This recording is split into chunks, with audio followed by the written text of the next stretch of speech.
নমস্কাৰ এই মুহূৰ্তত আহি পৰিছে সন্ধিয়াৰ কেইবাটাও বিগ ব্ৰেকিং নিউজ। আজি হৈছে ২৬ ডিচেম্বৰ। গোটেই অসম তথা ভাৰতৰ বিভিন্ন প্ৰান্তৰ পৰা যুগুত হৈছে কেইবাটাও গুৰুত্বপূৰ্ণ খবৰ। এনেবোৰ খবৰ নিতৌ পাই থাকিবলৈ চেনেলটি ছাবস্ক্ৰাইব কৰি ভিডিঅ'টো এটা লাইক কৰিবলৈ নাপাহৰিব। আজিৰ আমাৰ প্ৰথমটো খুবেই গুৰুত্বপূৰ্ণ খবৰ হৈছে এটা ডাঙৰ খবৰ।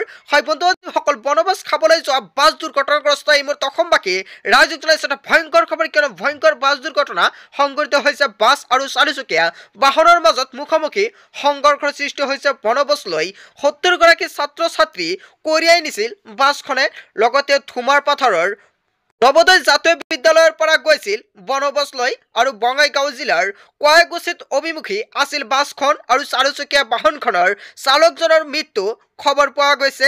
দুৰ্ঘটনাগ্ৰস্ত বাছখনৰ নম্বৰ হৈছে AR01 GC8484 আৰু চাৰিচকীয়া বাহনখনত থকা চাৰিজনক সংকটজনক অৱস্থাত চিকিৎসালয়ত ভৰ্তি কৰা হৈছে আৰু বাছখনত থকা কেইজনজন ছাত্ৰ ছাত্ৰী গুৰুতৰভাৱে আঘাতপ্ৰাপ্ত হৈছে। বনবাস খাবলৈ যোৱা বাছ দুৰ্ঘটনাগ্ৰস্ত হৈছে। হয় বন্ধুসকল, অৱশেষত বনবাস খাবলৈ যোৱা ছাত্ৰ ছাত্ৰী বহুতৰে আঘাতপ্ৰাপ্ত হৈছে দুৰ্ঘটনাগ্ৰস্ত। হয় বন্ধুসকল, এটা ভয়ংকৰ খবৰ সংঘটিত হৈছে। যদি আপুনি বনবাস খাবলৈ যাব ভাবিছে তেনে ক্ষেত্ৰত আপুনি এতিয়াই ভিডিঅ'টো চাওক আৰু লগে লগে আপুনি এটা কাম কৰক, সকলোৱে সেফটি সহকাৰে যাব যাতে এনেকুৱাকৈ ঘটনা সংঘটিত নহয়। তাৰপিছত অসমবাসী ৰাইজক জনাইছো আমাৰ ২ নম্বৰটো খুবেই গুৰুত্বপূৰ্ণ খবৰ। লগতে ডাঙৰ খবৰ, উত্তৰাখণ্ডত আন এক শোকাবহ ঘটনা সংঘটিত হৈছে। এইবাৰ দেৱাল খহি প্ৰাণ গ'ল ৬জনকৈ শ্ৰমিকৰ আৰু ইটাভাটাৰ কাম চলি থাকোঁতেই ভয়ংকৰ অঘটন সংঘটিত হৈছে। লগতে ইটাভাটাৰ এখন বৃহৎ দেৱাল খহি পৰিল শ্ৰমিকজনৰ গাত আৰু আন কেইবাগৰাকীও শ্ৰমিক গুৰুতৰভাৱে আঘাতপ্ৰাপ্ত হৈছে। আহত শ্ৰমিকসকলক ততালিকে হাস্পতালত ভৰ্তি কৰা হৈছে আৰু উত্তৰাখণ্ডৰ হৰিদ্বাৰৰ লাহবলী গাঁৱত সংঘটিত হৈছে এই ভয়ংকৰ ঘটনা। দুৰ্ঘটনাৰ পিছতে ঘটনাস্থলীত উপস্থিত হৈছে আৰক্ষী আৰু এম্বুলেন্স। উত্তৰাখণ্ডত আন এক শোকাবহ ঘটনা সংঘটিত হৈছে। এইবাৰ দেৱাল খহি প্ৰাণ গ'ল ৬জনকৈ শ্ৰমিকৰ। হয় বন্ধুসকল, এটা ভয়ংকৰ ঘটনা সংঘটিত হৈছে। ইয়াৰ বিষয়ত আপোনালোকে কি ক'ব? যদি আপোনালোকৰ কিবা ক'ব লগা থাকে আপোনালোকৰ মন্তব্যটো নিশ্চয় কমেণ্টৰ জৰিয়তে জনাবলৈ নাপাহৰিব। তাৰপিছত অসমবাসী ৰাইজক জনাইছো আমাৰ ৩ নম্বৰটো খুবেই গুৰুত্বপূৰ্ণ খবৰ। লগতে ডাঙৰ খবৰ, নতুন বছৰ আৰম্ভ হ'বলৈ মাজতে মাত্ৰ কেইবাটামান দিন। হয় বন্ধুসকল, কেইটামান দিনৰ ভিতৰতে কেইবাটাও গুৰুত্বপূৰ্ণ খবৰ। নতুন বছৰৰ আদৰণিৰ বাবে ইতিমধ্যে প্ৰস্তুতি আৰম্ভ হৈছে আৰু কেন্দ্ৰীয় চৰকাৰে প্ৰকাশ কৰিছে ২০২৪ বৰ্ষৰ গেজেটেড ছুটিৰ তালিকা। কেন্দ্ৰীয় চৰকাৰৰ তালিকাত ১৭টা বন্ধৰ দিন ঘোষণা কৰিছে। ২০২৪ চনত ১৭টা বন্ধৰ দিন ঘোষণা কৰা হৈছে। লগতে গণৰাজ্য দিৱস ২৬ জানুৱাৰী শুক্ৰবাৰৰ দিনা পৰিব। লগতে হোলী ২৫ মাৰ্চ সোমবাৰৰ দিনা। লগতে গুড ফ্ৰাইডে ২৯ মাৰ্চ শুক্ৰবাৰৰ দিনা আৰু ঈদ উল ফিতৰ ১১ এপ্ৰিল বৃহস্পতিবাৰ। লগতে ৰাম নৱমী ১৭ এপ্ৰিল বুধবাৰৰ দিনা বন্ধ থাকিব। হয় বন্ধুসকল, অৱশেষত কেন্দ্ৰীয় চৰকাৰে প্ৰকাশ কৰিছে বন্ধৰ দিনৰ তালিকা আৰু মহাবীৰ জয়ন্তী ২১ এপ্ৰিল দেওবাৰ দিনা আৰু বুদ্ধ পূৰ্ণিমা ২৩ মে বৃহস্পতিবাৰ, ঈদ উল জুলহা বকৰীদ ১৭ জুন সোমবাৰৰ দিনা আৰু মহৰম ১৭ জুলাই বুধবাৰৰ দিনা আৰু স্বাধীনতা দিৱস ১৫ আগষ্ট বৃহস্পতিবাৰ। লগতে জন্ম অষ্টমী ২৬ আগষ্ট সোমবাৰৰ দিনা আৰু মিলাদ উন নবী ১৬ ছেপ্টেম্বৰ সোমবাৰৰ দিনা আৰু গান্ধী জয়ন্তী ২ অক্টোবৰ বুধবাৰৰ দিনা।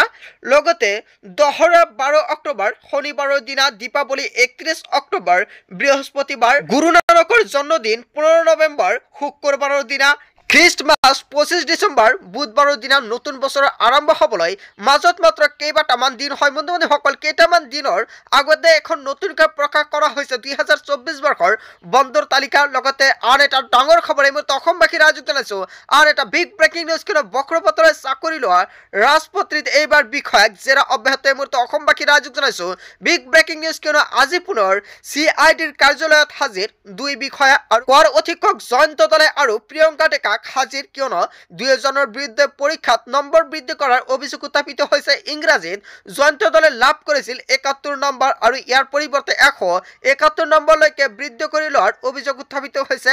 সাধাৰণ অধ্যয়নত এইবাৰ ৭৭ৰ বিপৰীতে কৈছে ১৭৭লৈ বঢ়াই লৈছিল নম্বৰ আৰু বুৰঞ্জীত প্ৰথমখন কাকতত 87ৰ বিপৰীতে কৰিছিলে ১৪১লৈকে বৃদ্ধি আৰু আইনৰ প্ৰথমখন কাকতত প্ৰিয়ংকাই লাভ কৰিছিল ৯৪ নম্বৰ আৰু সেই নম্বৰ বঢ়াই ১১৪লৈকে বৃদ্ধি কৰিছিল প্ৰিয়ংকাই।